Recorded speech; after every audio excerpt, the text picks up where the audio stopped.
Oh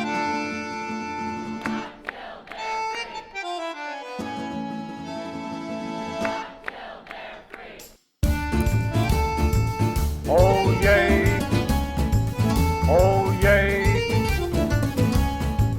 oh yay, oh yay, oh yay. Willkommen, bienvenue, welcome. No, this is not cabaret, it's Think About It, a podcast about the power of ideas and how language can change the world, with Uli Baer. Who has the right to speak on a college campus? Today I will be speaking with Joan Scott, Professor Emerita at the Institute for Advanced Study. Professor Scott is the author of many books, including Gender and the Politics of History, The Politics of the Veil, and The Fantasy of Feminist History. She's also the author of an article, Gender, a Useful Category of Historical Analysis, that is probably one of the most widely cited essays in contemporary historiography. We'll be talking about who has the right to speak on a college campus, how universities decide who can be given that right, and whether there are any limits to anybody who wants a platform in a university. Thank you for listening.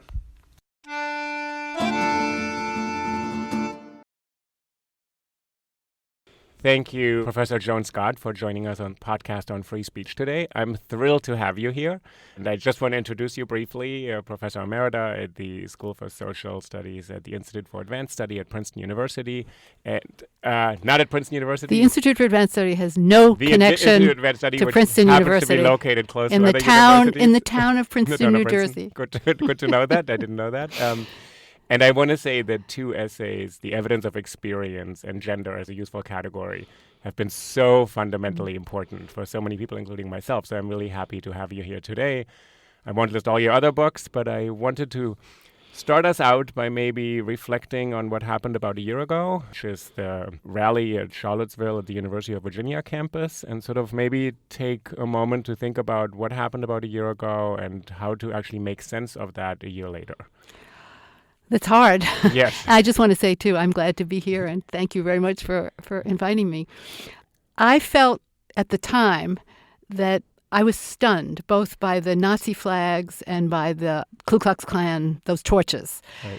And my first thought, which was entirely naive for a historian, was whatever happened to the judgment of history. I was thinking of the Nuremberg trials. I was thinking of the stuff we know about the Klan here, that these things had become indefensible, off the record, that they were the evil past that would never come back. And I kept thinking, knowing, of course, that these things do return, that there are always undercurrents of right-wing fascist identification and support. Still, I thought, how could this be that here in a public place at a major university, we were seeing a display of extreme right-wing expression that should not have been allowed to take place. People felt it should have been allowed, as you know, very clearly. A lot of people leading up to it thought the neo-Nazis have every right to demonstrate and particularly should actually come to a university so the ideas would be aired. And as you just said, maybe some people thought these ideas have been settled, that history sort of rendered a verdict that most people actually, as we know, not all people, but most people thought this is no longer worthy of debate. This is not what America needs to be engaged with in a kind of massive way. And at the same time, there were enough people clearly who felt we need to revive these ideas, bring them to the forefront, and use the university. And that's what I'm interested in, use the university as a platform or a stage to bring something to the attention of the nation. In principle, in terms of First Amendment free speech rights, the Nazis marching in Skokie years ago, I don't disagree with that.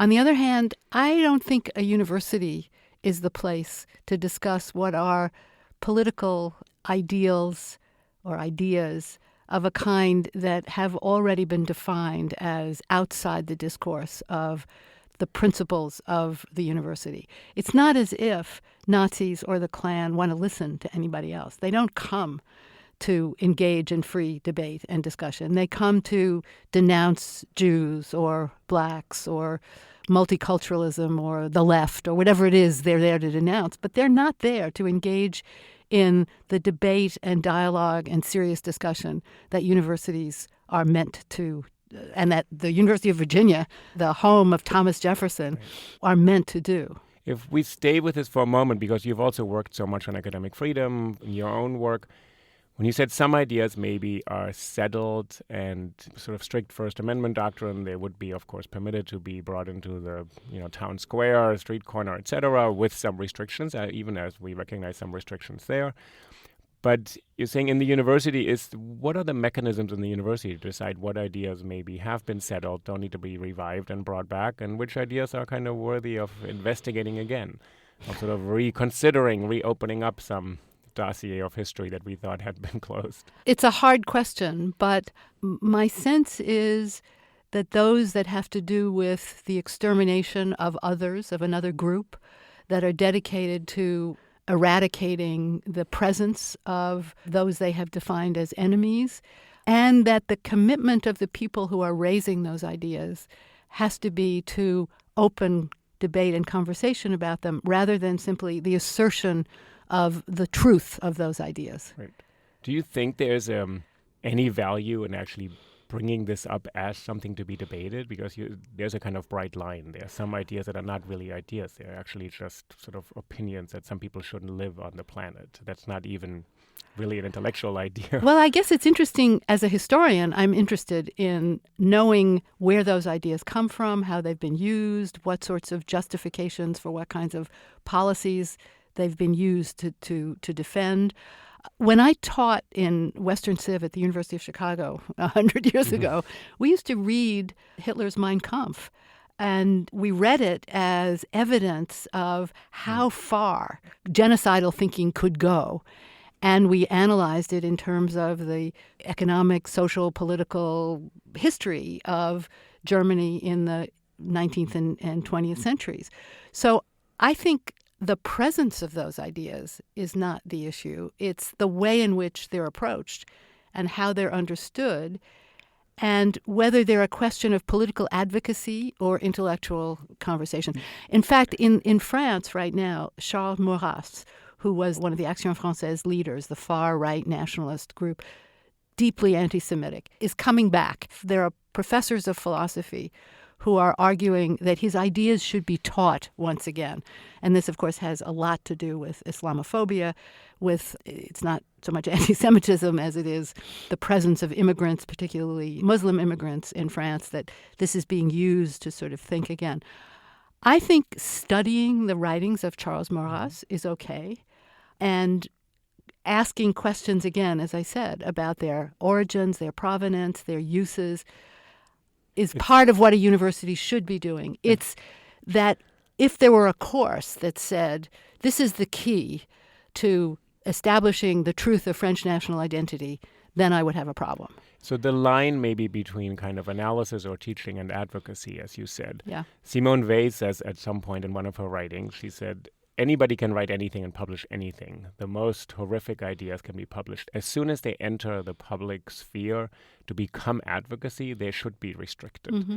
And she says this is not a contradiction at all with freedom of the press or freedom of opinion, but she said political advocacy is something different from analysis, from thought, and from opinion. Why do you think in Charlottesville there was what seemed to me a bit of a confusion leading up to the rally? Because a lot of people in this country, a lot of liberals took a very strong position and said, this is like Skokie. We did the right thing in Skokie. We're all, I guess, somewhat gratified that the Nazis got to march in 1977 near Chicago, which we don't know whether that was good or bad, but a lot of people in the ACLU still think it's good. A lot of people left the ACLU back then. But why were people not so clear, do you think? Or why would people have been surprised of what happened in Charlottesville then? I guess, and here I'm sort of entering the terrain of contemporary history in a way that I know is speculation. Right. I think part of it has to do with the times that we're living in right now and the sense of an increased mobilization and visibility of far-right ideas, of racist, white supremacist, and violent ideas. Those guys marching were armed, some of them. I don't think there's a right to bear arms in defense of your advocacy. Those guys were looking to provoke the problem that they or the troubles that they provoked. And I think, in fact, I would extend this more broadly and say that what we're in now is a moment when the First Amendment has become the tool of right-wing groups looking to portray themselves as victims of the dogmatic left. So that the way in which campuses are being portrayed by someone like Charlie Kirk of whatever it's called, I can never remember the name of his organization, the Truth on Campus. Not FIRE? No, FIRE is sort of more interesting in a way, yes. because those guys are libertarians right. with a right-wing bent, but they'll defend the left as well. But no, this group is the campus something or other, and he argues that universities are centers of authoritarianism, of left-wing authoritarianism. So there is, I think, a concerted movement on the right to attack universities as, I would say, as centers of critical thinking. They are saying as centers of left-wing propaganda. Right, and this has been going on for quite a while. There's kind of the idea of tenured radicals, and that the university's been taken over by sort of postmodernists who dispute the truth. What's ironic is that somehow we're living in an age where the truth and facts are easy to get rid of, and then somehow this kind of post-structuralist or postmodern thinking in common parlance is blamed for that. Yeah. But this attack on the universities has two parts. There's an attack on the university as deciding what actually merits debate. That a university would say, for example, we do not need to invite speakers who advocate the extermination or the expulsion of certain groups. It's un-American. Mm-hmm. It goes against all of our principles. And the other side of saying that universities are too liberal in a kind of political sense, that we need more conservative thinkers to balance that out so students get exposed to all ideas. Why do you think people got the second part a little bit wrong and thought, well, maybe there's a point, there's too many liberals in the universities, we got to, season it with a few conservatives, and they end up bringing the Nazis on campus? The step seems strange to me that, well, not strange, as you said, the First Amendment kind of opened up something for people who I think want to have a common sense approach and say, well, everybody should speak and we should just let them have their say and then people can argue with them and then move on. Well, I think, and you referred to stuff that I've written about this, I think that, and here also I follow Robert Post, with whom I know you've had yes. A long conversation. The university is not a place of free speech. Yes, out of classrooms it is. Yes, if the young Republicans want to invite somebody to their meetings, fine. But in the classroom and in terms of what happens in a university, it's not a matter of political polemics. It's not a matter of anything goes. Universities are places where people who teach are certified by long, sometimes terrible processes of courses, and they're inducted into their discipline in rigorous and disciplined ways, and they come out certified to teach what it is they teach. And so the idea that students are free to challenge them, or that we have to have as many Republicans as Democrats on university faculties, or we have to have affirmative action for conservatives, puts a test of ideological purity against the disciplinary training that is the basis for what makes a university different from people reading a newspaper or going to the library or something. The university is a place where you learn, or you should learn, how to think critically about all of the complexities and difficulties of particular problems, not a place of indoctrination. This is really interesting to think the university is a slightly different place. It has slightly different rules, like all human organizations. They're kind of rules of the game or rules of conduct. Many of them are norms that are not written in stone. We just adhere to them. One of them is to treat one another with respect. One is a certain kind of regulation of language. You cannot use racial epithets or slurs or things like that in university settings, not even outside of the classroom. People already bristle here and think, well, anything should be sayable. And they actually turn the argument on its head and say, no, the university should be more open than the public. It should have more ideas. And it's interesting to me why the public conversations about university actually doesn't want to say the university is a special place where we can sort of practice democratic living together. But they say, no, it should be the more unregulated one. Don't you think that some of it has to do with the loss of prestige for expertise, knowledge, that somehow or another we're in a moment, and I don't know how to quite explain it, in which expertise is no longer valued for what it was. So, I mean, the extreme example is the current president's cabinet, which consists of political buddies or people he likes who have little or no experience for the jobs that they're assigned to.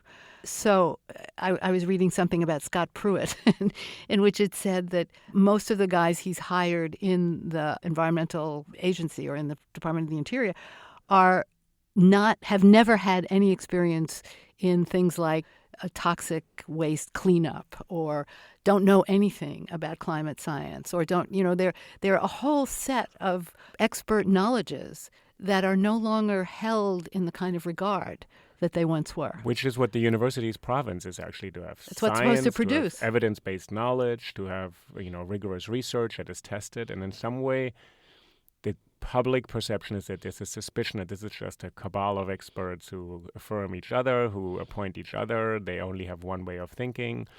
And Charlottesville, I think, put this to the test in a way because, as I said, and I've told you this before, I had an editor of a national magazine tell me the day after Charlottesville, when we were at dinner in New York, and he expressed great surprise and said, to be honest, I didn't know the Nazis don't really come to debate. I think they should come to campus and you should defeat them with reason. And I actually said, as an editor of an American national magazine, whether he actually knows what has happened to minority communities in this country for hundreds of years. And if we ever talked to anybody who's been the target of racial hatred, and he said, well, but still we should debate with them, and then I said, and then what will happen? And he actually thought people will then maybe see the light and see their ideas are wrong. So in some ways they keep on using this argument of science and reason as if that were a way to defeat certain things. The same thing is happening, what you're saying, when there's a cabinet now and a government that doesn't really believe in science and reason, and the other side tries to come up with arguments that are based on reason. So how do you play with somebody who doesn't adhere to the same rules of the game? How do you actually bring the university back into this conversation? I'm not sure I know. I mean, I think I'm persuaded by an argument that Chris Newfield makes. He's a professor at the University of California at Santa Barbara, and he has a blog about higher education. It's really terrifically insightful.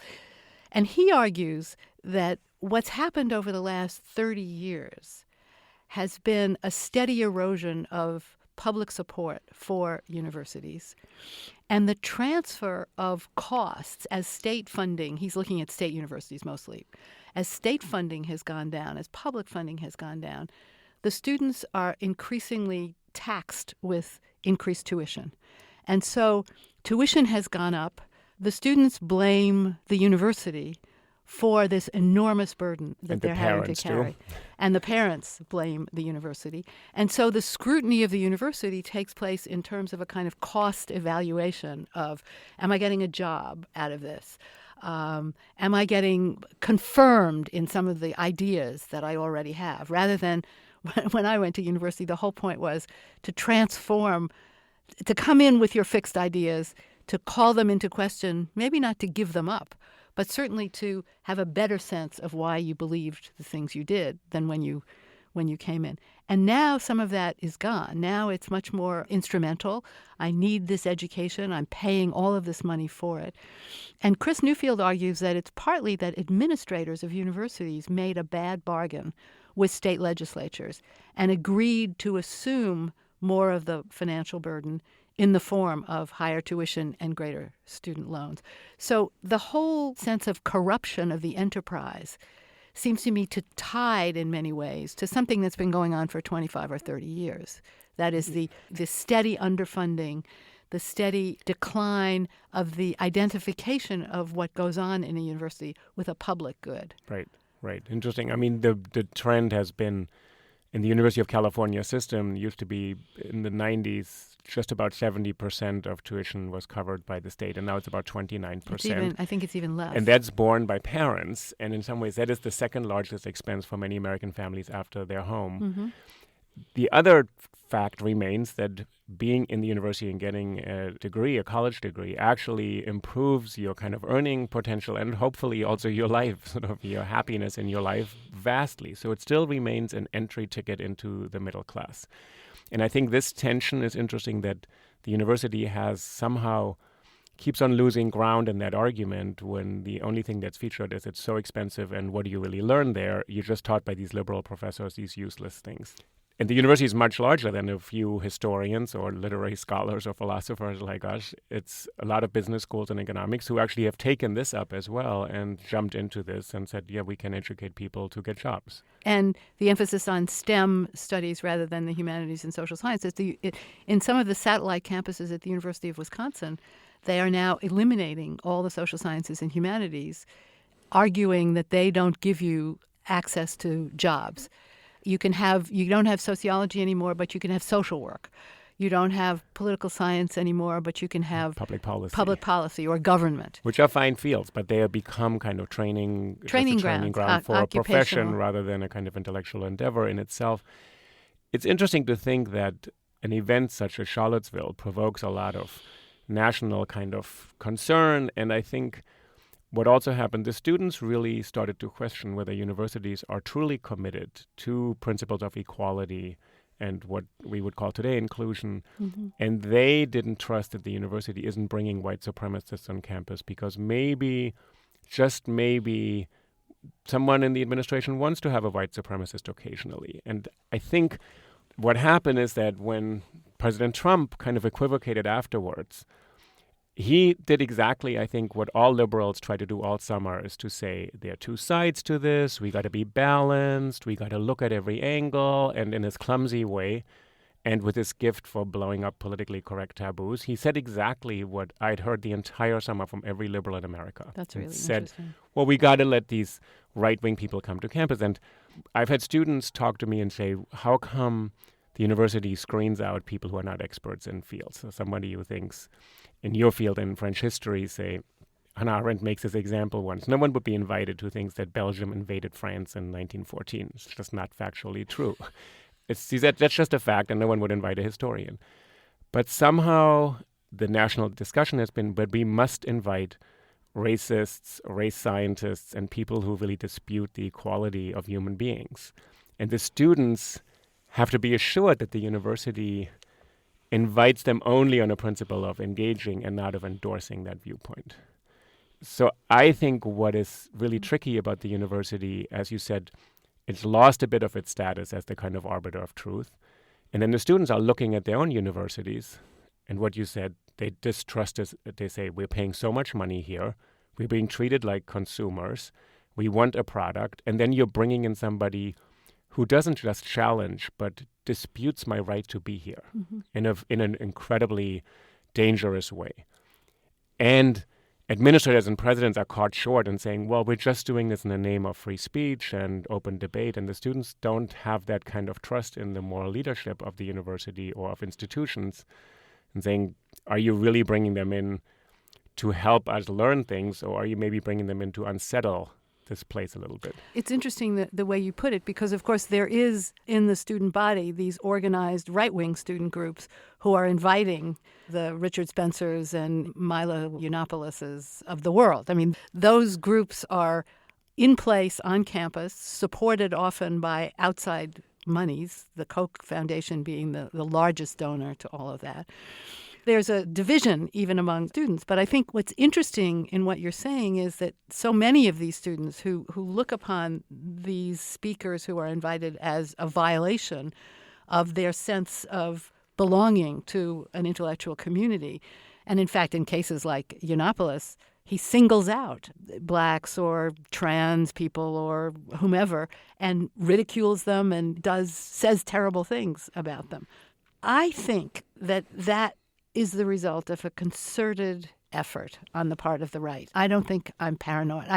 People might have accused me of paranoia a while ago, but I don't think it's paranoid these days to say that there's a concerted effort on the part of right-wing think tanks to undermine the credibility of the university. Yes. And the First Amendment was the way they were going to do it. Yeah, absolutely agree. And I think this is the first step, and you'll have one Richard Spencer or one Milo here, but next you'll hear and you have legislature ordering you to hire a creationist in biology and ordering you to hire another conservative thinker and determining how the university actually establishes its intellectual profile. Have you been following what's going on at George Mason University? Yes. First in Florida and now at George Mason University, where the students did a Freedom of Information Act request and got the emails between the university administrators and the Koch Foundation representatives in which they said, we will give this money to study free enterprise and free markets if you hire an economist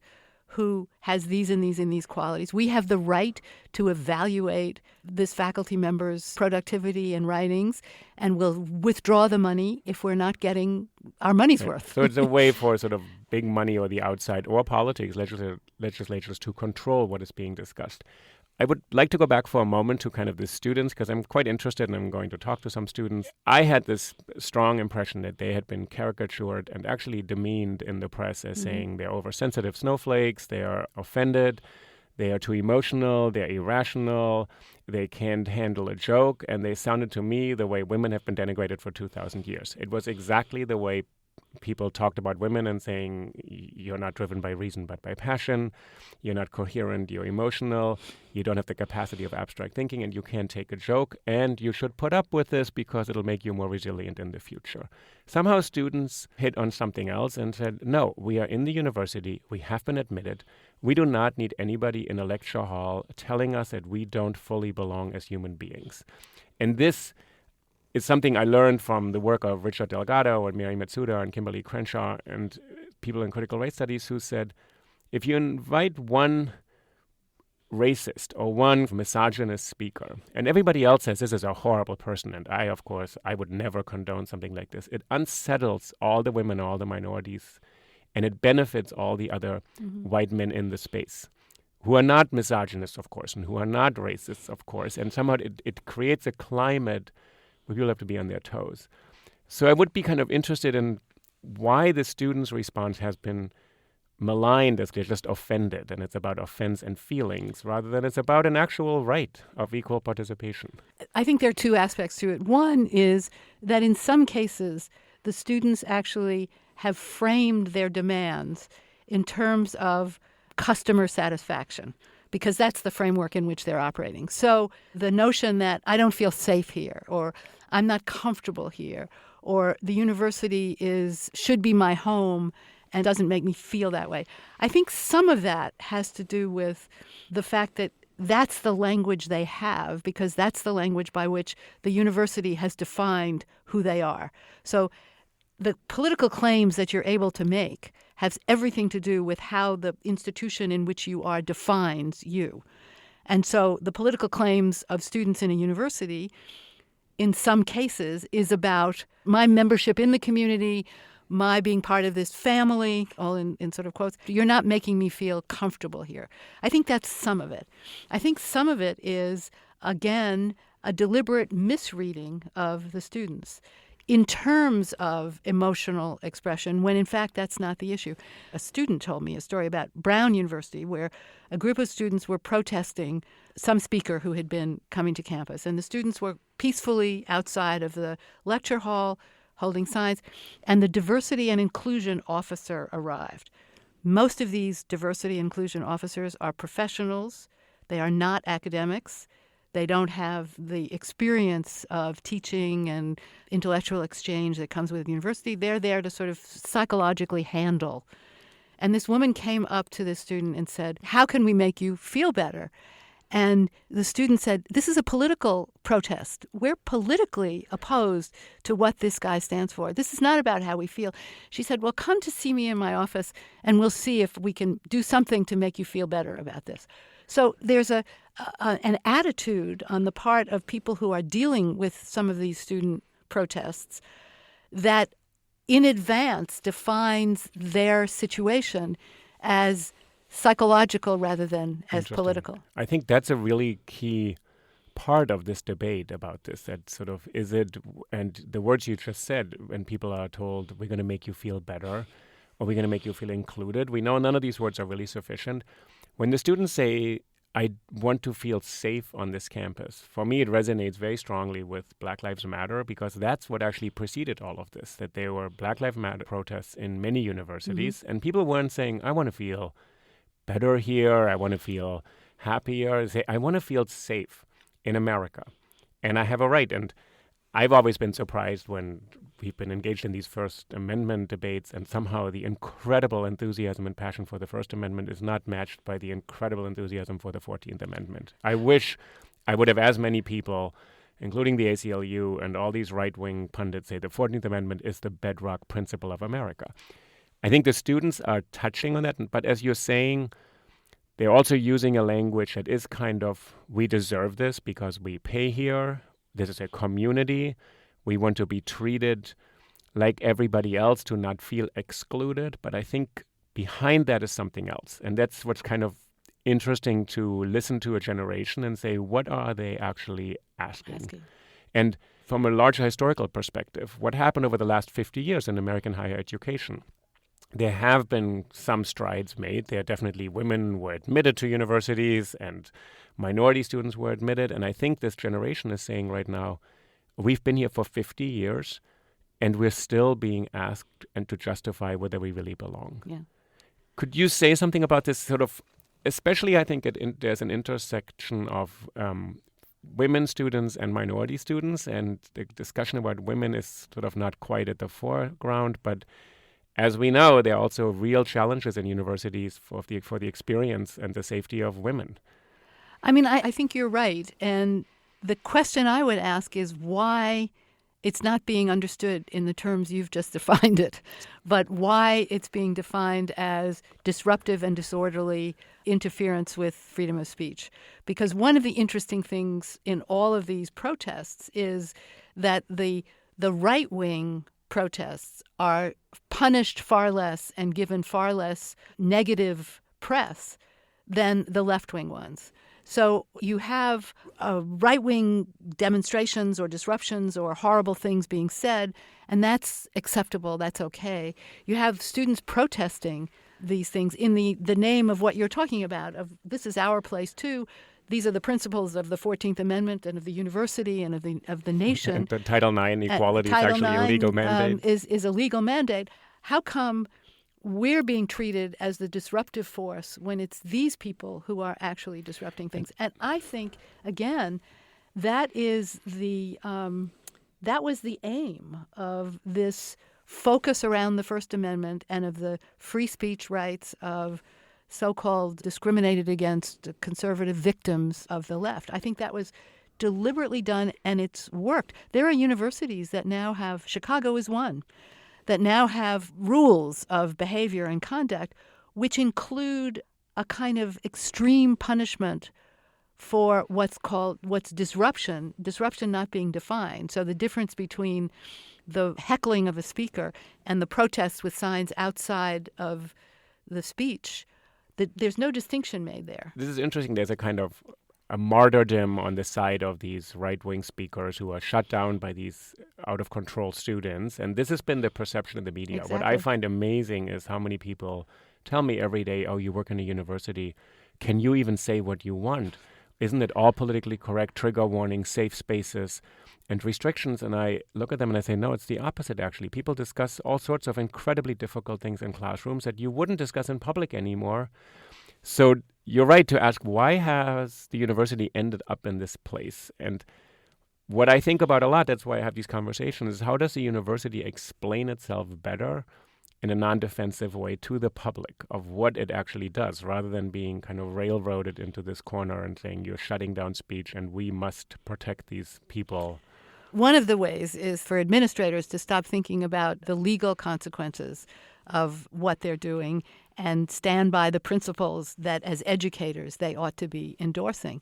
I did a little research thing a while ago and discovered there's this firm which advises thousands of universities in this country on risk management. And so what happens in some of these instances is that Richard Spencer asks to come to a university, and instead of the university administrators calling together the faculty and saying, we're going to have a problem, what should we do about this? They call their risk management lawyers.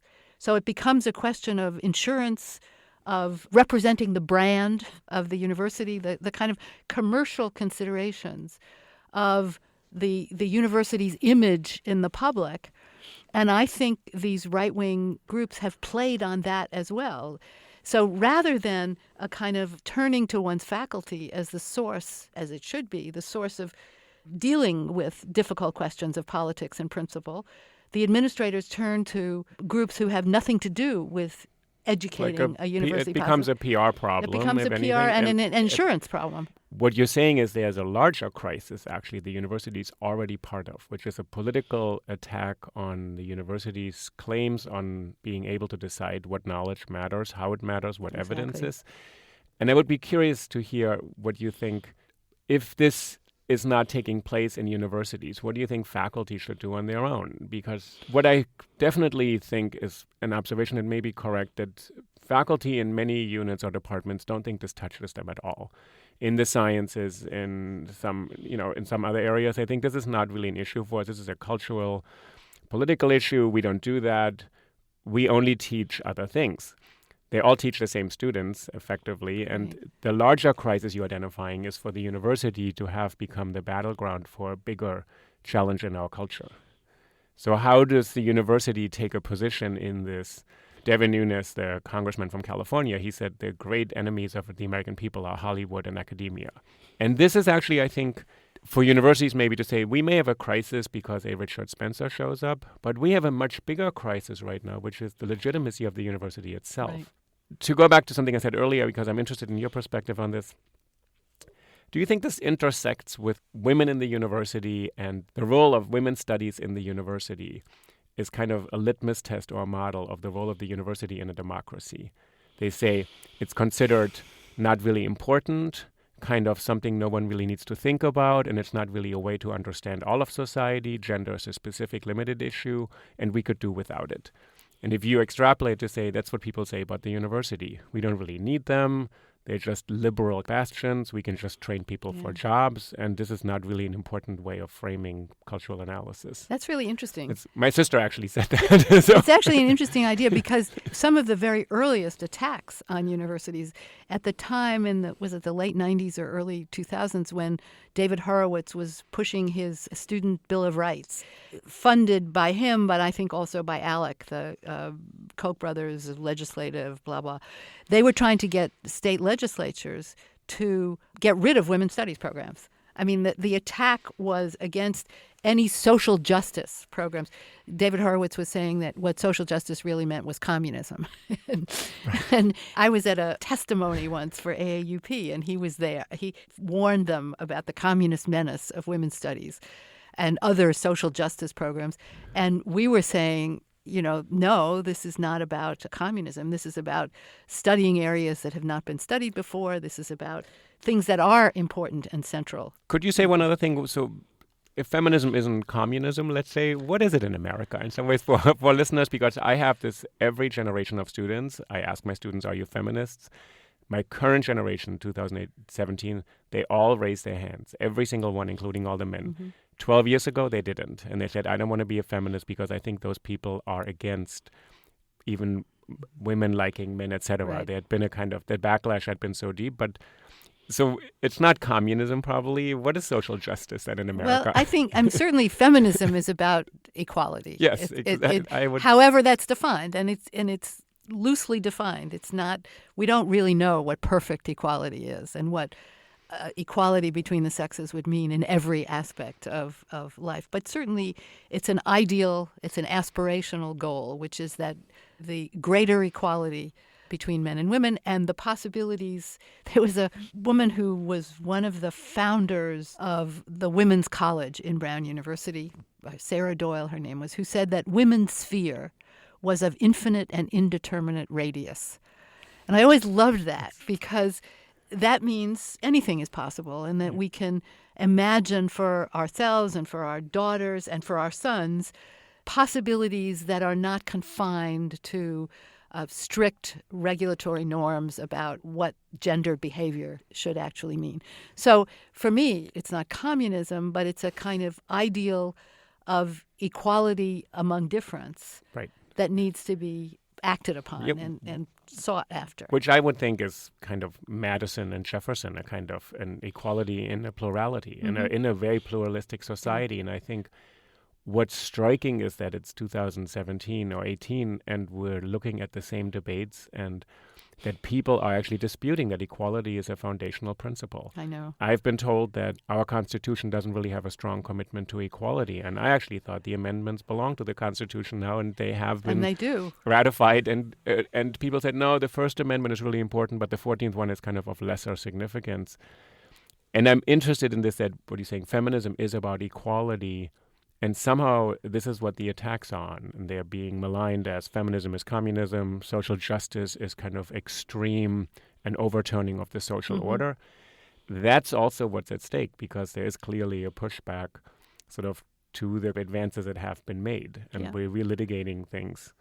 In the name of merit, in the name of a certain kind of inequality, a justified inequality, but then also with Trump of white supremacy, of a kind of not even reasoned commitment to the superiority of white men in American society. And I don't think I hope it's not the dominant trend, but it's certainly one that he's allowed to be articulated in both language and behavior that has been really disturbing in these last months. I think that's right, and I think that's what's gone hand in hand with what the university has been forced to do to legitimize types of conversations that really nobody in their right mind thought were worth having anymore. And suddenly we're back thinking about things or metaphorically litigating things. We had a judge a few weeks ago from New Orleans, from Louisiana, Judge Vitter, who wouldn't answer the question whether she agrees with the Supreme Court ruling in Brown versus Board of Education. She resisted that because she thought, well, then I would take an opinion at a slippery slope to who knows where. But what has happened, we've reopened questions that I thought had been settled, as you started out saying. The university settles certain things. At some point you know certain things and you kind of move on and you build on that knowledge. And even the society settled them. What happened to the judgment of history? It was like Nazism was over. Evil was consigned to the past. I studied with philosopher Jean-François Lyotard, and he said one of the great problems for Western civilization was that Nazism, in his quote, was put down like a rabid dog and not refuted by reason, unquote. So he said basically it was defeated by force. Thankfully, everybody can thank the Allies for that. And he said, but the thinking lingered a little bit. And I think this is what we're seeing somehow, that people feel they need to reopen certain kind of questions and think they're worthwhile. Here in France and in other countries, as you pointed out.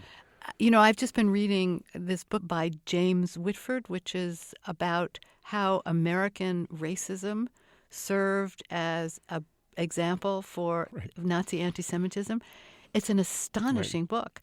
And one of the things that's really clear is that these Nazi theorists studied carefully court decisions, the whole separate but equal thing, the notion that misogyny, that mixed marriages were illegal in many states in the United States. It's really astonishing. The sense you get from it is that while we've attributed so much to the Nazis, there was a lot of stuff that goes into nationalist, white supremacist thinking that wasn't disqualified, that wasn't pushed away, that wasn't included in the evil that Nazism was supposed to represent. It's really it's a scary book to read in a way, because so much, just as you're saying, so many of these ideas of the superiority of white racism go back to Charlottesville, those Nazi flags and those Ku Klux Klan torches. It wasn't dispensed with by a historical judgment, by the Nuremberg trials, because it existed in other places that didn't get defined in the same way. Right. It stayed in the subterranean current and wasn't tamped down. I think if there's a kind of note of hope, I think the students are realizing they can point out that this remains in America, and it doesn't just take one horrible incident, tragic incident in Charlottesville, just that kind of galvanized the country. And the students are saying we have a tool, which is social media, to keep people aware that these things haven't gone away and we're subjected to them.